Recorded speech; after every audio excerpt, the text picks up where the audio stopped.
Hey everybody, what's going on? I am Jamie Dawn, your evolutionary revolutionary astrologer, bringing you your celestial wisdom. And this is I'm recording this just before the weekend of the 6th. And I bring that up because I'm going to take some pins on the map from Friday the 6th when Mercury enters Pisces all the way to the following weekend. So I guess for the next week or so, because we've got Mercury entering Pisces on Friday. We've got Venus entering Pisces on the 10th, which is Tuesday.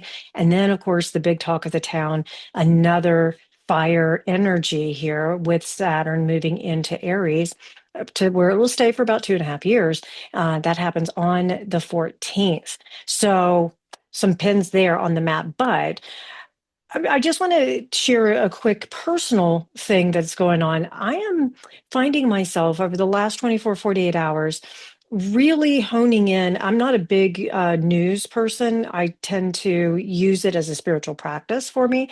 I only watch it if my beloved needs to check on it, that sort of thing, wants to, and then I'll use that as a spiritual practice. But the last 24, 48 hours, I felt really drawn to watch it. Most of the time, I have like an allergic reaction, you know? And there's something about tuning into this matrix, this collective energy, that allows me right now to find this greater sense of compassion, a greater sense of, um, I guess, inspiration that is needed to start creating change, right? Of like, how can I, on an individual local level, really help to reduce the pain and suffering that's happening in my country, but all around the world as well?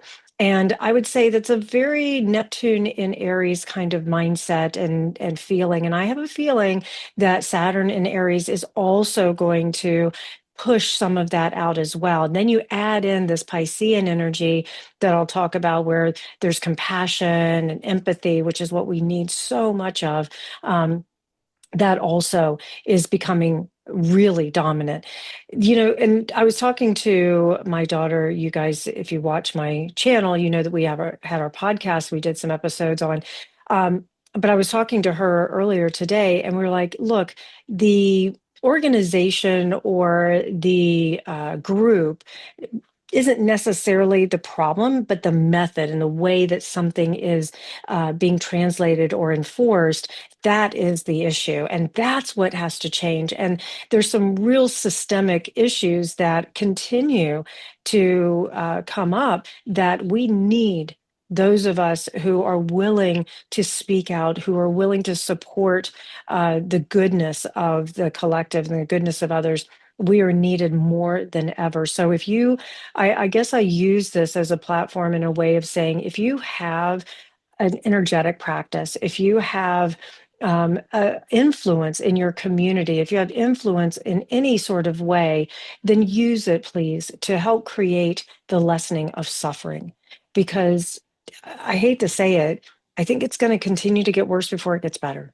And and we can't just turn a blind eye, because if we're turning a blind eye, we're contributing to it. At least that's my philosophy around it. So we do what we can.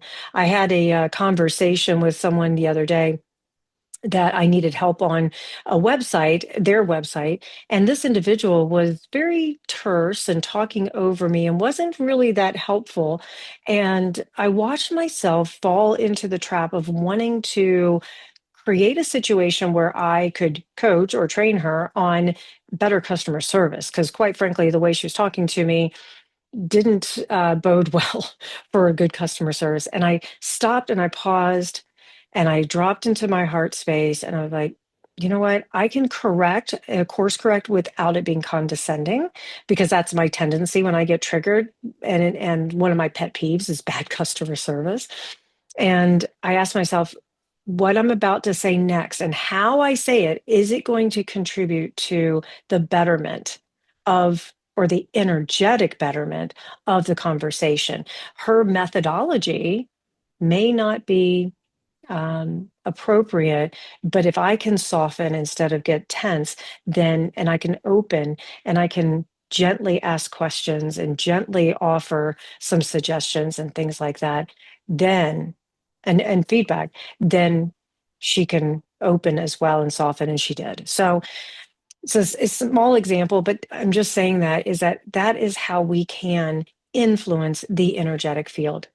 And I think we're going to find a lot more opportunity over the next week or so and be a little more inspired to find great compassion and healing, especially with all this Piscean energy that's coming. Um, so we know there's light and shadow to everything. And so with the Mercury in Pisces, I mentioned this in my last video, is that we can tell great stories. It's a wonderful way to connect. It's a wonderful way to inspire because we can create these wonderful conversations.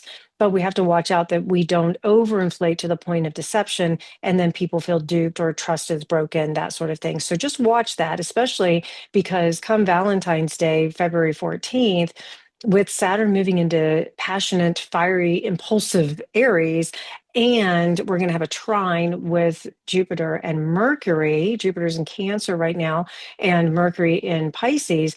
Is that emotions can be incited, and there can be a lot of energy. Maybe the emotions start boiling with Saturn, Neptune, and fiery Aries, and then it could go to that tipping point, if you will, where relationships and trust and things like that don't feel very good. Now, I will say though, this could be a beautiful week in the next few days and leading up to February 14th. A beautiful time where the kindness, the compassion, the empathy that Pisces energy brings can heal a lot of wounds. And we need that so much. How are you guys doing with your dream state or meditative state? I bet you're getting quite a bit of downloads if you're paying attention.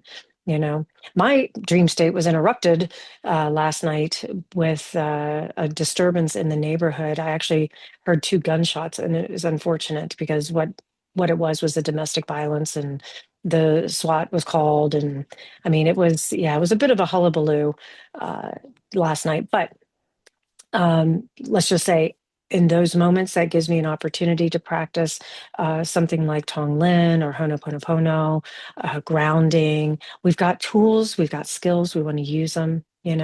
This is also a time in the next week where we're going to have plenty of opportunities for surrender without sacrifice.